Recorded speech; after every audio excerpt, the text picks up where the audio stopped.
So imagine you're standing right in front of your colleagues, and your boss just suddenly tears apart your project. Oh, yeah, a total nightmare. Right. And outwardly, you smile and nod, but inwardly, I mean, your face is burning, your chest is tight, and your inner voice is just screaming that you're an absolute failure. We have definitely all been there at some point. Exactly. And the worst part isn't even the meeting itself, right? It's that you carry that intense shame for days. It just sits there, like silently draining your mental battery to zero, kind of like an invisible background app on your phone. Yeah, that background app effect is exactly what we're looking at today in this deep dive. So we're exploring a specific tool from a book called Jom Mindful Jim, Now W, by psychiatrist Dr. Feng Cheng Carr. And he developed this approach specifically for high stress healthcare workers, right? He did, yeah. Yeah. And we'll be focusing heavily on one particular story from it, which is called The Medical Officer Who Kept Carrying the Cup. So let's look at what actually happened to this guy because it's pretty relatable. He's a medical officer in specialty training, very dedicated. Super dedicated. But during a case discussion, a senior supervisor just sharply questions his management plan right in front of his peers. Which is brutal. Yeah, and he gets that burning face, that tight chest we talked about, and he just ruminates on it, carrying this intense anger and, well, embarrassment for days on end. Which really brings us to the core metaphor of the whole book. Dr. Feng compares this lingering stress to holding a cup of water. I mean, if you hold a glass for a minute, you barely notice it. Right, it's nothing. Exactly. But you hold that same glass for an hour, your arm aches, hold it for a whole day, and your arm goes completely numb. Wow, yeah. The cup doesn't actually get heavier, but the duration makes the weight unbearable.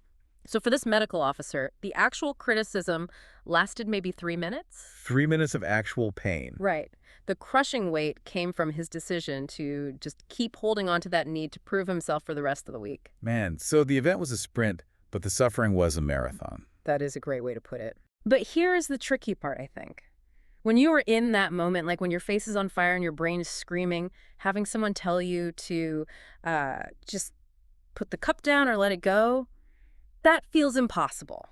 It does. I mean, it's just useless advice in a crisis. It is entirely useless advice. Yeah? You just can't will yourself to stop feeling threatened. Right. So that's why the book introduces an active biological intervention called Mindful Stop EEP. Mindful stoppie. Yeah. It starts with physically stopping your automatic reactions, literally freezing your tongue and your typing fingers and taking a single intentional breath. Just one breath. Just one or two, yeah. Then you just observe what you're feeling, but completely without judgment. I have to pause you there, though, because, well, that sounds great in a Zen retreat, but when my face is actually burning, taking a deep breath feels like throwing a cup of water on a house fire. That is fair. I mean, how does one single breath actually halt the momentum of a full-blown panic response? Well, it's all about shifting where your brain is processing the information. When you're attacked, your amygdala, your brain's threat detection center, it completely takes over. The fight or flight thing. Exactly. I want you to fight or flee.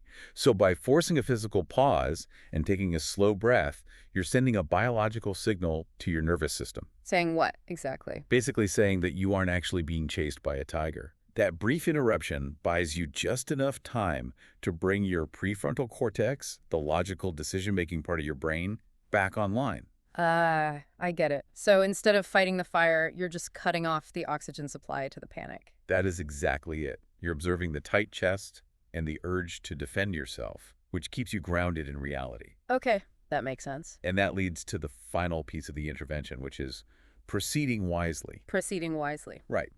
This is where the medical officer made a crucial shift.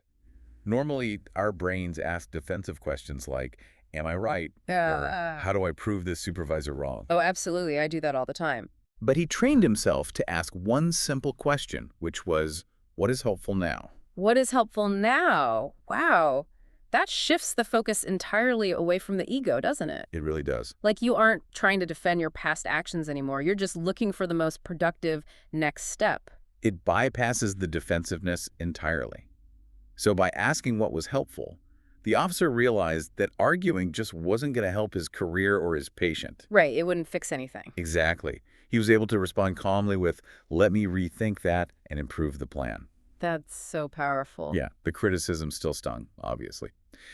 But asking what was helpful neutralized his need to carry that cup of shame for the next 3 days. Because, I mean, the heavy things in your life are still heavy. Yeah. Whether you're a surgeon or just, navigating a tense relationship, the stress doesn't just disappear. No, it doesn't. But this tool stops you from holding it longer than necessary.